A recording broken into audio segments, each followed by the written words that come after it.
Hey everyone, and welcome to the video. I'm North Central, and we are among the tombstones again. Today we're back at Oak Grove Cemetery. Now I did a review here of this whole cemetery once before, and I'll leave a link to that up in one of these corners here. We're going to go over this way and see a old grave, in fact one of the oldest graves here. Now this is one of the oldest cemeteries, and we are at Oak Grove Cemetery in Morgantown, West Virginia. And it is the oldest cemetery in Morgantown, West Virginia. And it just so happens that there's a gravesite of a Col John Evans, who was a founder of this city way back. Now, John was born in Fairfax County, Virginia, back in 1738.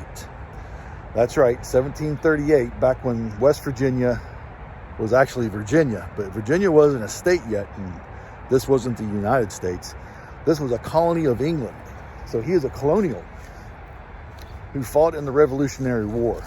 But before we get ahead of ourselves, so John, as I said, was born in Fairfax County, Virginia, colonial Virginia.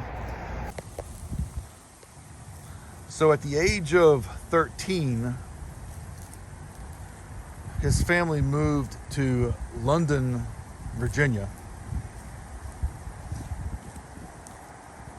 And I don't really know a whole lot about the young man while he lived there, other than he was a carpenter by trade. And at certain times, he would go to Mount Vernon and work for the Washington family. That's George Washington family. At Mount Vernon as a joiner or a carpenter. But what I do know is in 1770, he uprooted his entire family and came here to Morgantown, West Virginia, or what is now Morgantown, West Virginia.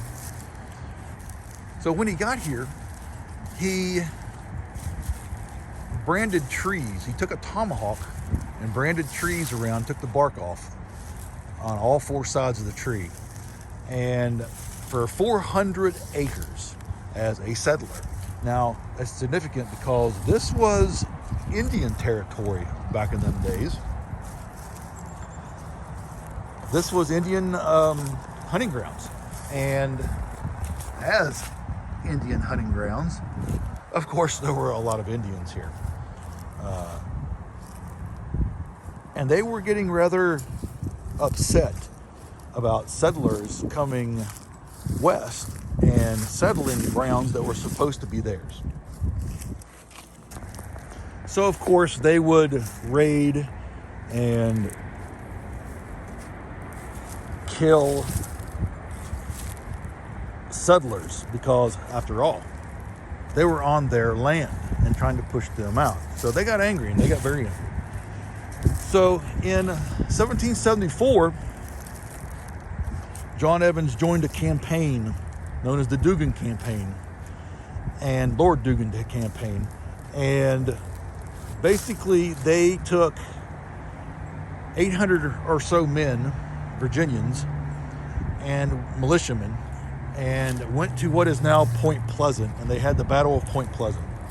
And more or less that was where 1,100 Indians kind of sort of ambushed 800 Virginians, and there were several deaths on either side. And they ended up, the Virginians holding their own at the end of the battle, and which was a fairly bloody battle. And the Indians ended up melting away back across the river and retreated to fight another day, as Indians do when they figure out that they're probably not going to win the battle. Back in end times anyways. That was with Chief Cornstalk, I believe. Well, in those days, he fought as a lieutenant.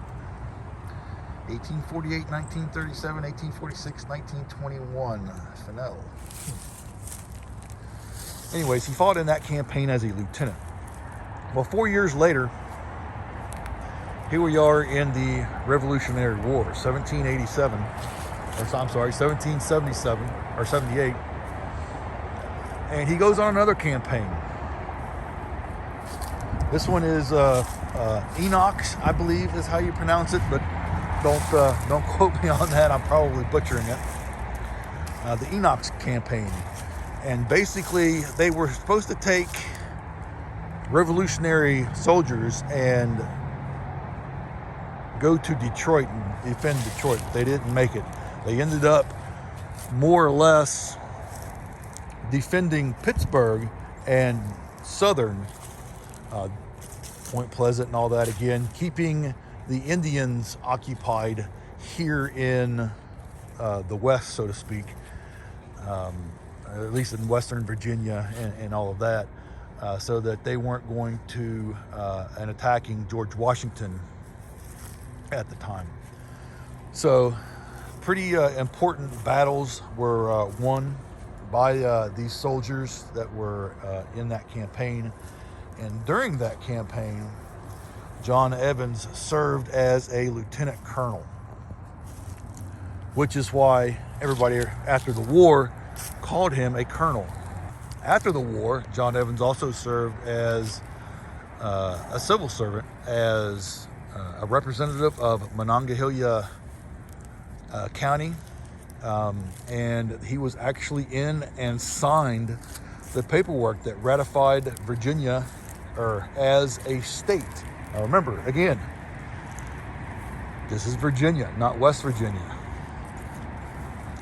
So, very interesting family, an original settler of this land. In fact, not too far, these are some of the buildings here of West Virginia University, which is just right over this way.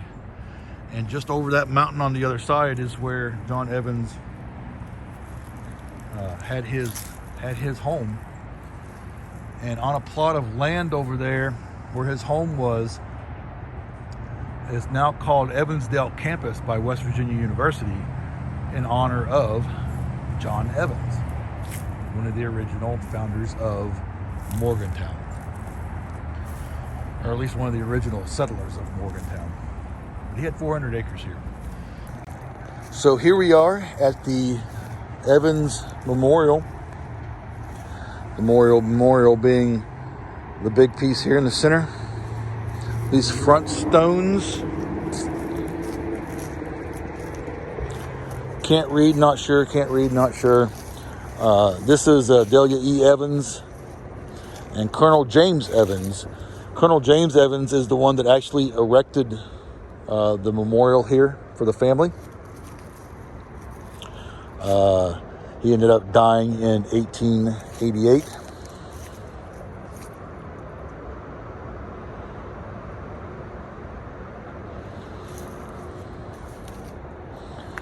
So let's go down over here and take a look at the memorial itself.